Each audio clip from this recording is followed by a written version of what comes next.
আসার পর মেয়েকে জিজ্ঞাসা করলাম সে নাস্তায় কি খাবে। মেয়ে বলল নুডলস রান্না করতে।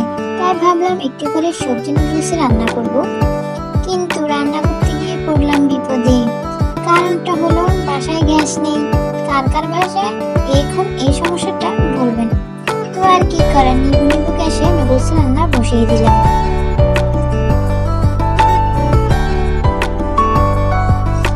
একটু নাড়াচাড়া করছিলাম, এসে ক্লিয়ার হবে।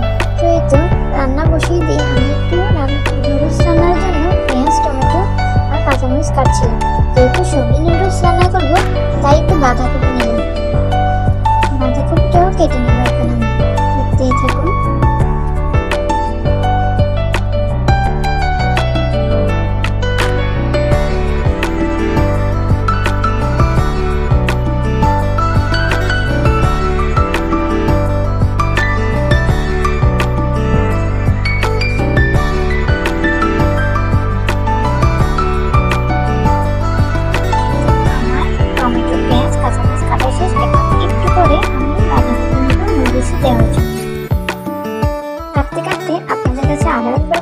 আমার ভিডিওগুলো যদি আপনাদের ভালো লাগে অবশ্যই আমার পেজটা ফলো দিবেন যদি ফেসবুক থেকে দেখে থাকেন, আর যদি ইউটিউব থেকে দেখে থাকেন অবশ্যই সাবস্ক্রাইব করে দিবেন, লাইক করবেন, শেয়ার করবেন।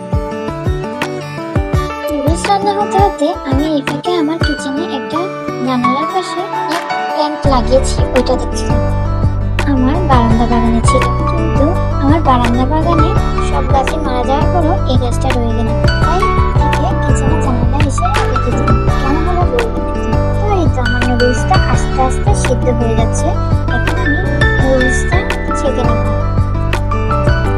তো দেখেন আমার গ্যাসের কি অবস্থা, চুলার মধ্যে কোনো আগুনই নেই। তো আর কি করার, নিবু নিবু গ্যাসে নুডলস রান্না বসিয়ে দিলাম। এই তো নুডলস রান্নার জন্য তেলটা দিয়ে দিব, তারপর পেঁয়াজ, টমেটো, কাঁচামরিচ গরম তেলে দিব। আমার ভিডিওগুলো ভালো লাগলে অবশ্যই ফলো করে দেবেন, সাবস্ক্রাইব করে দিবেন যদি ইউটিউব থেকে দেখে থাকেন। অল্প আছে পেঁয়াজ, টমেটো, কাঁচামরিচগুলো দিয়ে দিলাম একটু তেল গরম হওয়ার পরে। কিন্তু হ্যাঁ, নুডলসের পেঁয়াজ টমেটো হওয়ার নাম গন্ধই নেই। এই গ্যাসের আলোতে কি আর নুডলস রান্না হয়? তারপরে একটু চেষ্টা করলাম, যদি হয়ে যায়। এই তো নুডলসটা একটু মশলা, পেঁয়াজ টমেটো দিয়ে দিলাম।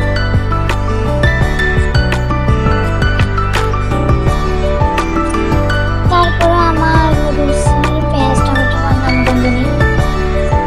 আগের বাচ্চারা সব নুডলস পছন্দ করে অবশ্যই বলবেন। আমি হাল ছাড়লাম, এই বিভিন্ন আলো দিয়ে চেষ্টা করছিলাম যদি হয়ে যায়। এখানে আমি বাঁধাকপিটা দিয়ে দিলাম, অল্প করেই দিলাম, যেহেতু সবজি না বুঝে তাই অল্প করে পরিমাণে দিলাম। এখানে তারপরে নিবু আলু তো হচ্ছিল, তো এখানে ডিমটা দিয়ে দিব।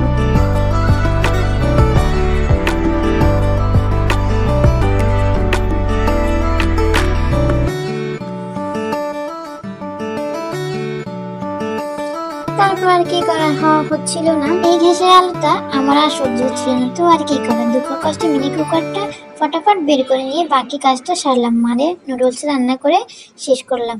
এই আমার নুডলস। তো কেমন হলো নুডলসটা বলবেন, আমার দুঃখে কষ্টের নুডলস। পরে বললাম আমার পেজটা একটু ফলো দিবেন আর একটু শেয়ার করে দিবেন। তো এই তো নুডলস। ভালো থাকবেন সবাই, আল্লাহ হাফেজ। নতুন ভিডিও দেখার জন্য আবার দেখা হবে নতুন ভিডিও।